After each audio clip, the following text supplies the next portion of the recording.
warahmatullahi wabarakatuh. Perkenalkan, nama saya Nurina. Saya mahasiswi dari Universitas Islam Kalimantan Muhammad Arsad Al-Banjari. Saya dari Fakultas Teknik Prodi Teknik Sipil. Di sini saya ingin menjelaskan sedikit tentang perencanaan pembangunan jalan, dan berikut penjelasannya. Penjelasan tentang perencanaan proyek jalan.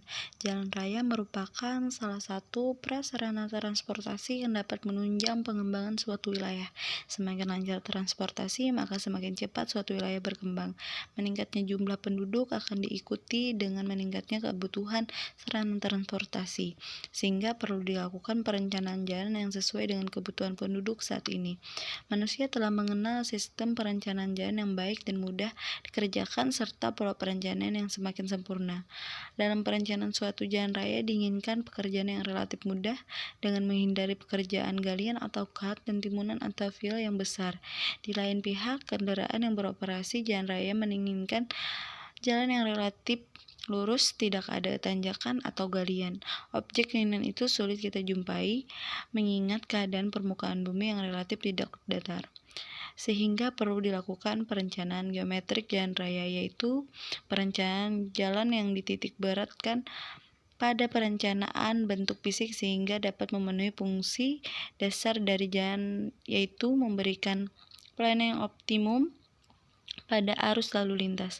Faktor yang menjadi dasar perencanaan geometrik adalah sifat gerakan, ukuran kendaraan, sifat pengemudi dalam mengendalikan gerak kendaraannya, serta karakteristik arus lalu lintas. Hal tersebut haruslah menjadi bahan pertimbangan perencanaan sehingga dihasilkan bentuk ukuran jalan serta ruang gerak kendaraan yang memenuhi tingkat kenyamanan dan keamanan yang diharapkan. Sesuai itu juga harus diperhatikan elemen-elemen dari perencanaan geometrik jalan, yaitu yang pertama ada alignment horizontal, yang kedua ada alignment vertikal, dan ketiga ada penampang melintang jalan.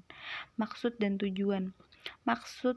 tujuan perencanaan suatu jalan raya adalah untuk merencanakan suatu lintasan dan dimensi yang sesuai dengan peraturan perencanaan geometrik jalan raya PP GJR nomor 13 tahun 1970, sehingga dapat menjamin keamanan dan kelancaran lalu lintas.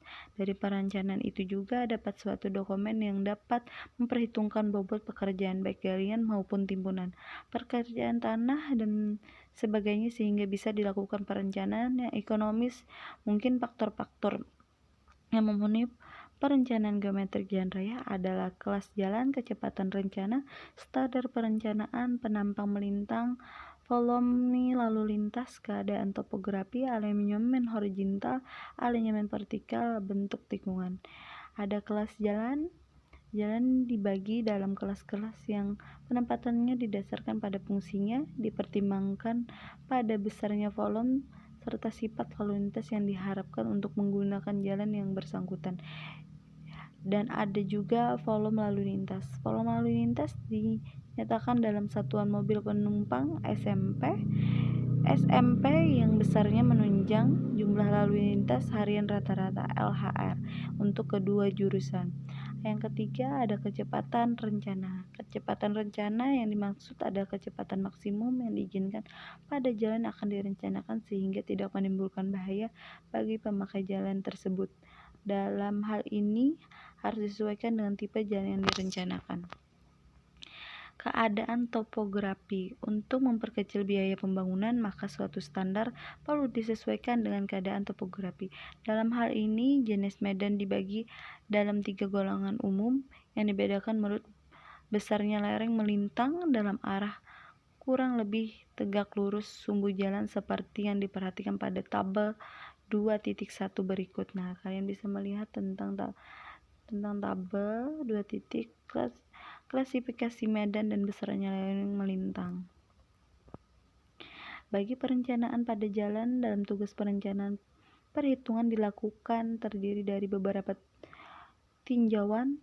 Peninjauan ini meliputi penentuan lintasan, alignment horizontal, alignment vertikal, penampang melintang, dan koubikasi. trase jalan. Rumus-rumus yang digunakan berdasarkan buku perencanaan trase jalan oleh Bukhari R.A. dan Maimunah tahun 2005. Yang pertama ada jarak lintasan, yang kedua ada azimut, yang ketiga ada kemiringan jalan, yang keempat ada luas menampang. Jarak pandangan. Kemungkinan untuk melihat ke depan adalah faktor dalam suatu operasi di jalan agar tercapai keadaan aman, efisien. Untuk itu harus diadakan jarak pandangan yang cukup panjang sehingga pengemudi dapat memilih kecepatan dari kendaraan dan tidak menghambat barang tak terduga di atas jalan. Demikian pula untuk jalan dua alur, yang kemungkinan pengendara berjalan terlintas jalur.